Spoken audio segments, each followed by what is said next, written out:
Hello student, स्वागत है आपका एनक्यू स्टडी यूट्यूब चैनल पर। बिहार बोर्ड के मैट्रिक का जो एग्ज़ाम 2025 का होना है, उसमें सामाजिक विज्ञान में इतिहास का दूसरा चैप्टर यानी समाजवाद एवं साम्यवाद से संबंधित महत्वपूर्ण प्रश्नों को हम लेकर के आए हैं। तो आइए हम लोग एक एक करके बिना देर के हुए चलते हैं, सभी महत्वपूर्ण प्रश्नों को देखते हैं। हम लोग शुरू करते हैं। यह प्रश्न कहा जा रहा है कि वैज्ञानिक समाजवाद का जनक किसे कहा जाता है।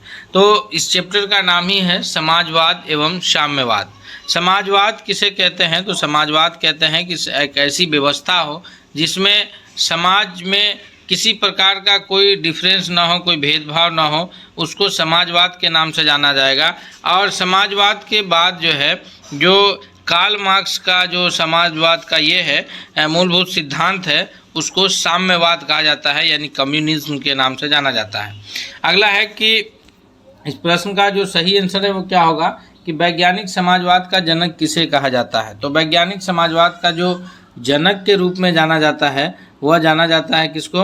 वह कार्ल मार्क्स को जाना जाता है। यानी कि इस प्रश्न का जो सबसे करेक्ट आंसर होगा कि वैज्ञानिक समाजवाद के जनक कौन जाने जाते हैं, ऑप्शन नंबर डी हो जाएगा कि कार्ल मार्क्स को जो है वैज्ञानिक समाजवाद के जनक के रूप में जाने जाते हैं। अगले प्रश्न की ओर बढ़ते हैं हम लोग। दूसरा है कि लाल सेना का गठन किसने किया था।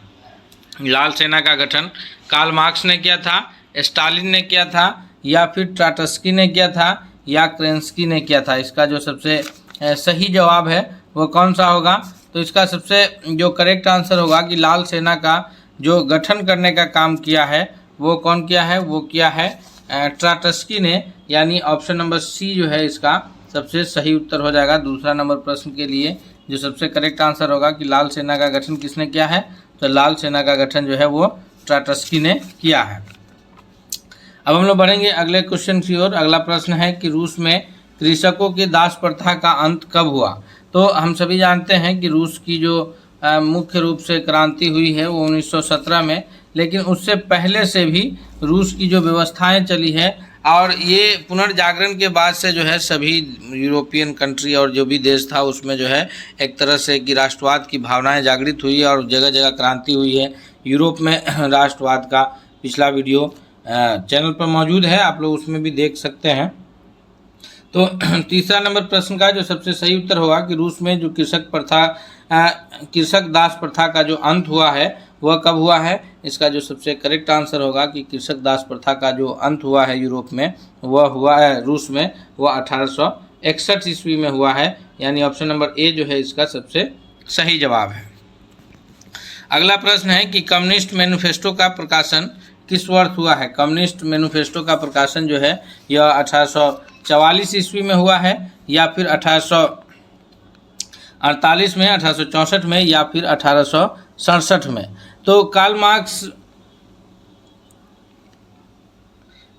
और एंगल्स ये दो लोग मिलकर के कम्युनिस्ट मैनिफेस्टो लिखे थे, और इसी को साम्यवादी घोषणा पत्र के नाम से भी जाना जाता है।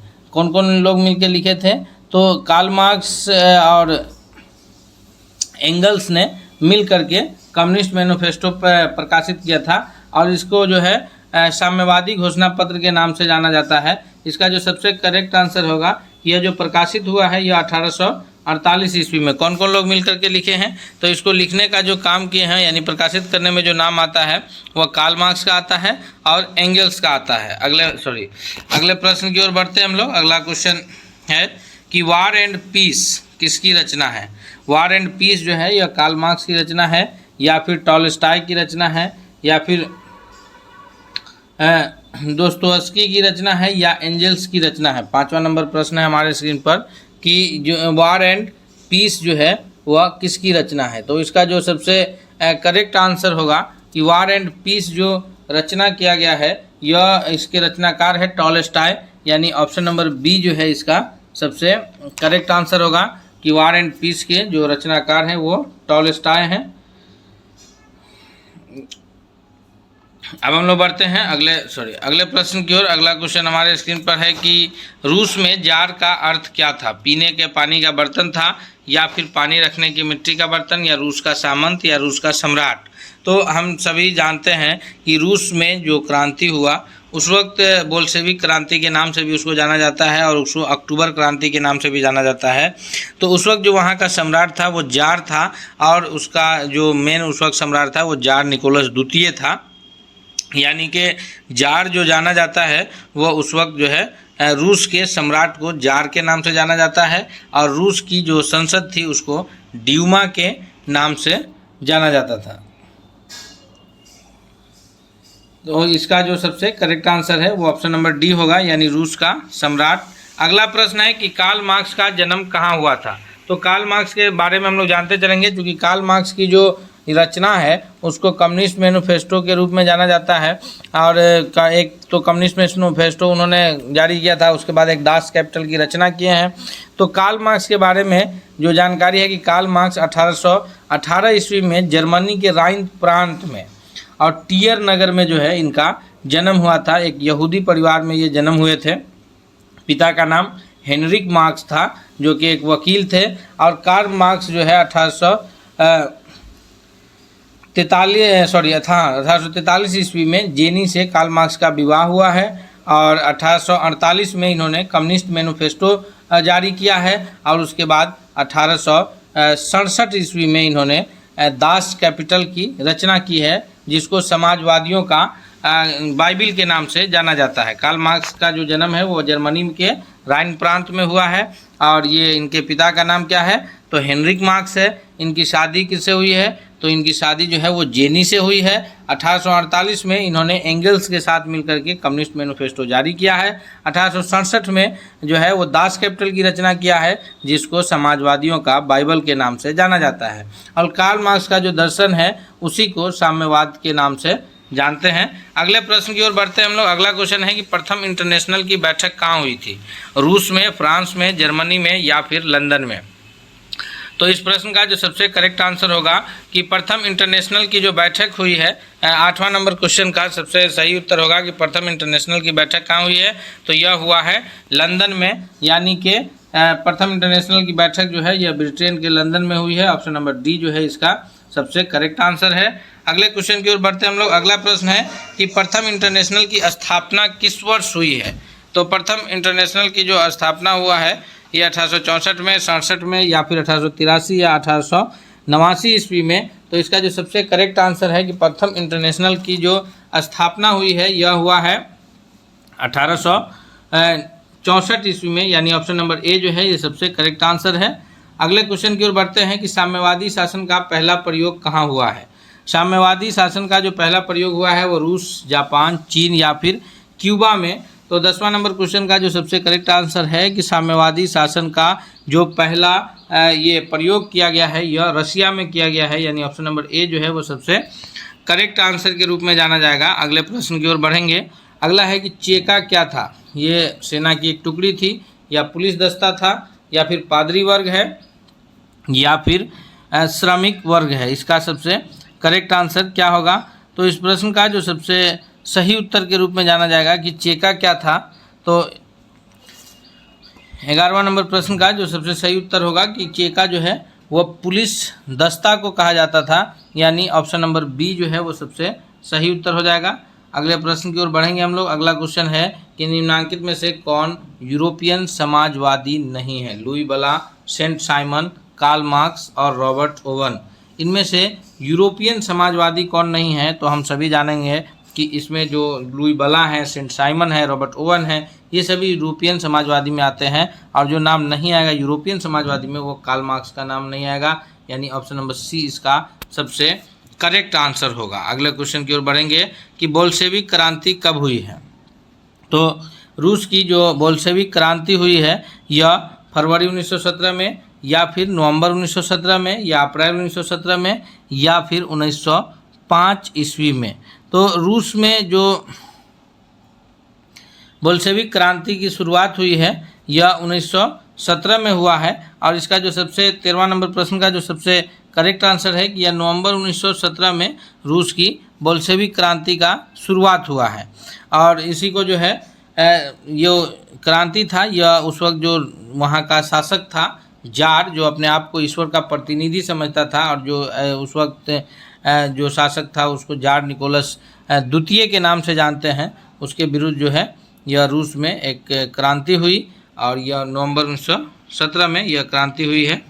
अगले क्वेश्चन की ओर बढ़ते हैं कि लेनिन की मृत्यु कब हुई है। लेनिन की मृत्यु 1921 में हुआ है, 1922 में या 1923 में। इसका सबसे करेक्ट आंसर क्या होगा जी? तो लेनिन का जो मृत्यु है, इसका जो सबसे करेक्ट आंसर है कि लेनिन की मृत्यु जो है वह 1924 ईस्वी में हुआ है। यानी इस प्रश्न का जो सबसे करेक्ट आंसर होगा वह होगा ऑप्शन नंबर डी, यानी 1924 में इनकी मृत्यु हुई है। 22 अप्रैल 1870 को इनका जन्म हुआ है। लेनिन का पूरा नाम इनका क्या है? तो व्लादिमीर इवानोविच लेनिन है और ये 1924 में इनकी मृत्यु हुई है। अगले प्रश्न की ओर बढ़ते हैं हम लोग। अगला क्वेश्चन है कि अंतर्राष्ट्रीय महिला दिवस कब मनाया जाता है। हम सभी जानते हैं कि जो इंटरनेशनल वुमेंस डे है यह हर वर्ष 8 मार्च को अंतर्राष्ट्रीय महिला दिवस के रूप में मनाया जाता है। तो इसमें बिना देर किए हुए हम लोग आगे बढ़ेंगे कि ऑप्शन नंबर डी इसका सबसे करेक्ट आंसर होगा। अगला क्वेश्चन है कि ब्रेस्टली टोवस की संधि किन देशों के बीच हुई है। ब्रेस्टली टोवस की जो संधि है वो रूस और इटली के बीच हुआ है, या फिर रूस और फ्रांस के बीच हुआ है, या फिर रूस और इंग्लैंड के बीच हुआ है, या रूस और जर्मनी के बीच हुआ है। इसका सबसे करेक्ट आंसर क्या होगा? तो इस प्रश्न का जो सबसे सही उत्तर के रूप में जाना जाएगा 16वां नंबर क्वेश्चन का कि ये जो संधि हुआ है यह रूस और जर्मनी के बीच हुआ है। यानी ऑप्शन नंबर डी जो है सबसे करेक्ट आंसर है। अगले क्वेश्चन की ओर बढ़ेंगे। अगला प्रश्न है कि रूस का पहला समाजवादी कौन है। स्टालिन है, प्लेखानो है, लेनिन है, या फिर टॉलस्टॉय है। तो जो रूस का पहला समाजवादी जो पर्सन के रूप में जाना जाता है वो जाना जाता है प्लेखानो को। यानी इसका जो सबसे करेक्ट आंसर है वो ऑप्शन नंबर बी होगा। प्लेखानो को जो है वो रूस का पहला समाजवादी के रूप में जाना जाता है। कार्ल मार्क्स का जन्म किस वर्ष हुआ था। तो अभी हम लोग पीछे कार्ल मार्क्स के बारे में चर्चा किए हैं कि कार्ल मार्क्स का जो जन्म है यह 1818 ईस्वी में हुआ है। कहाँ इनका जन्म कहाँ हुआ है? तो इनका जन्म जो है जर्मनी के राइन प्रांत में टियर नगर में हुआ है, जो कि एक यहूदी परिवार में हुआ। इनके पिता का नाम हेनरिक मार्क्स है और कार्ल मार्क्स जो है 1843 ईस्वी में जेनी से विवाह किया है और 1848 में इन्होंने कम्युनिस्ट मैनिफेस्टो जारी किया है तथा 1867 में इन्होंने दास कैपिटल की रचना किया है, जिसको जो है ये के नाम से जाना जाता है। समाजवादियों का बाइबल उसको कहा जाता है। यानी इसका जो सबसे करेक्ट आंसर होगा कि जन्म कब हुआ, तो यह जन्म 1818 ईस्वी में। ऑप्शन नंबर बी सबसे करेक्ट आंसर होगा 18वां नंबर प्रश्न का।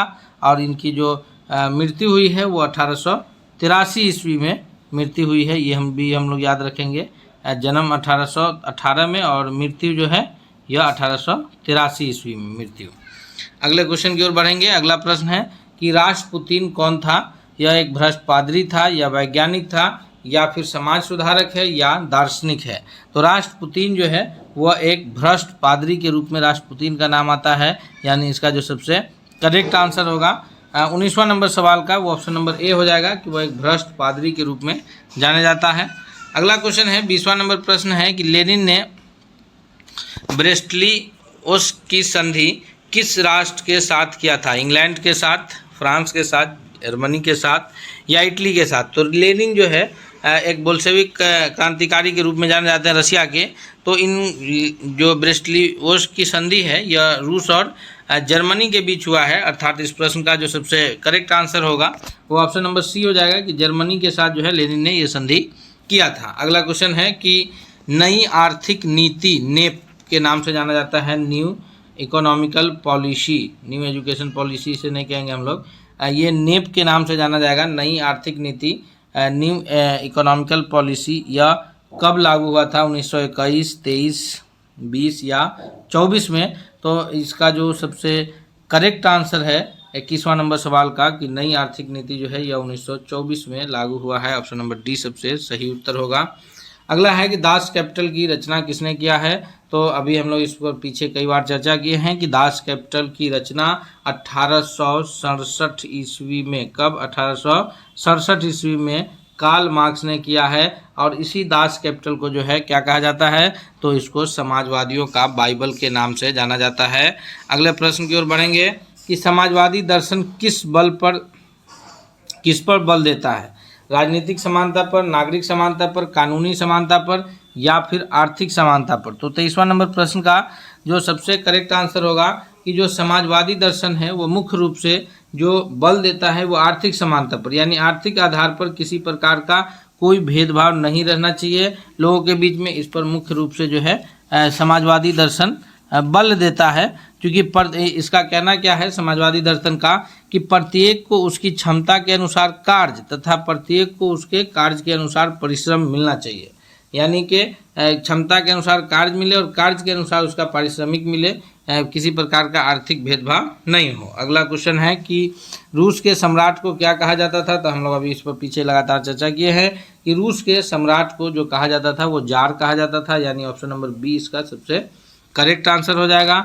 अगला क्वेश्चन है कि कॉमिंटर्न की स्थापना का उद्देश्य क्या था। कॉमिंटर्न की स्थापना का उद्देश्य जो है ये सैन्यवाद का प्रचार करना था या फिर क्रांति का प्रचार करना था या पूंजीवाद का प्रचार करना था या समाजवाद का प्रचार करना था। दोस्तों आप चैनल पर अगर नए हैं, अब तक चैनल को सब्सक्राइब नहीं किया है, तो आप एक बार चैनल को जरूर सब्सक्राइब कीजिएगा ताकि आपको किसी भी प्रकार का कोई भी वीडियो मिले तो सबसे पहले आपको नोटिफिकेशन मिले और आप अपनी तैयारी को बेहतर बना सके।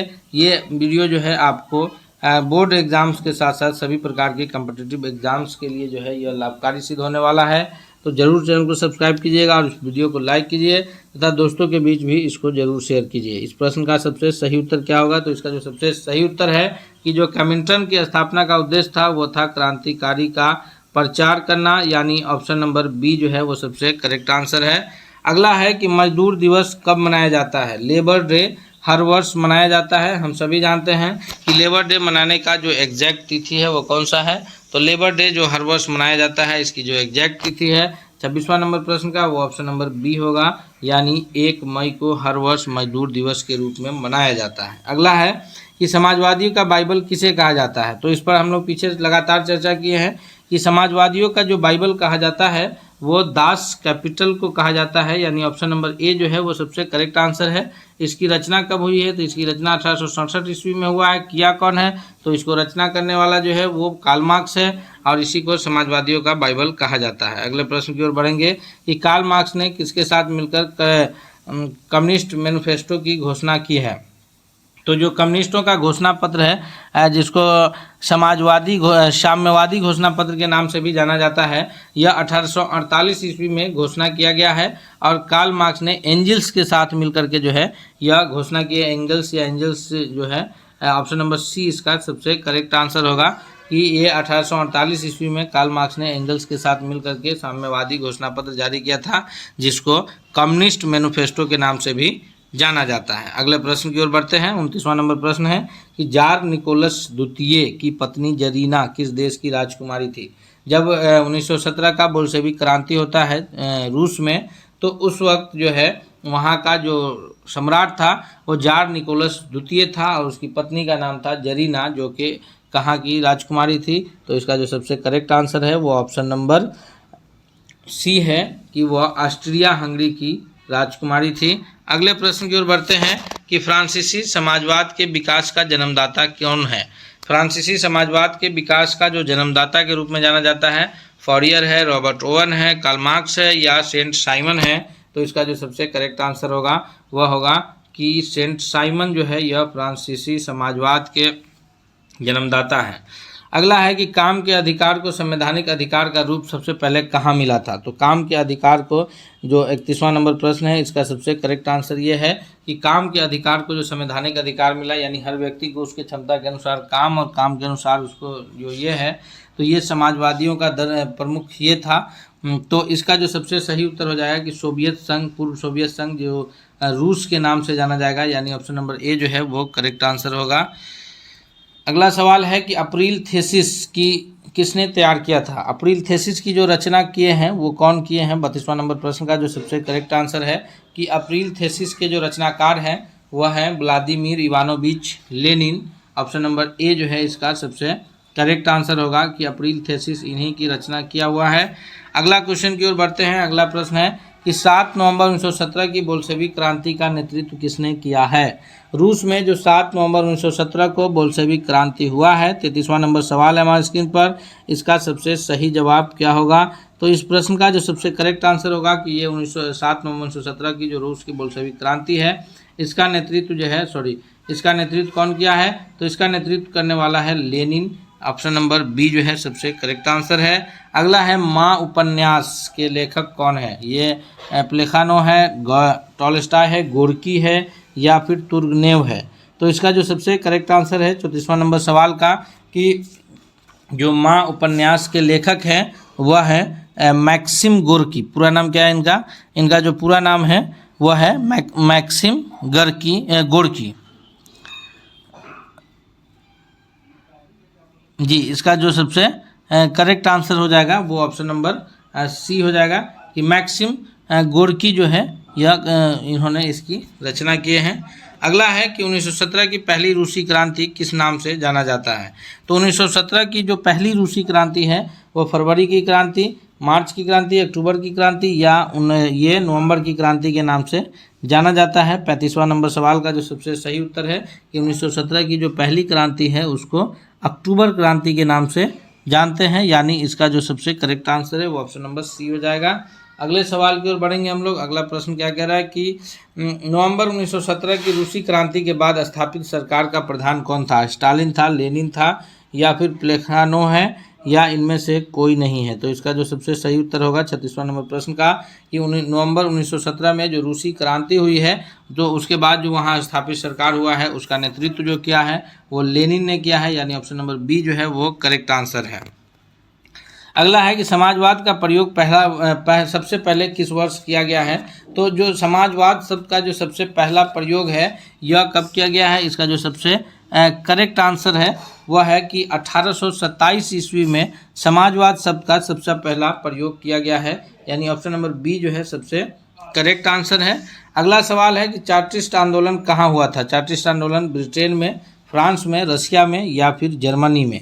तो इस प्रश्न का जो 38वां नंबर क्वेश्चन का सबसे करेक्ट आंसर होगा कि जो चार्टिस्ट आंदोलन है यह सबसे पहले ये जो हुआ है यह फ्रांसीसी में किया है, यानी ऑप्शन नंबर बी इसका सबसे करेक्ट आंसर है।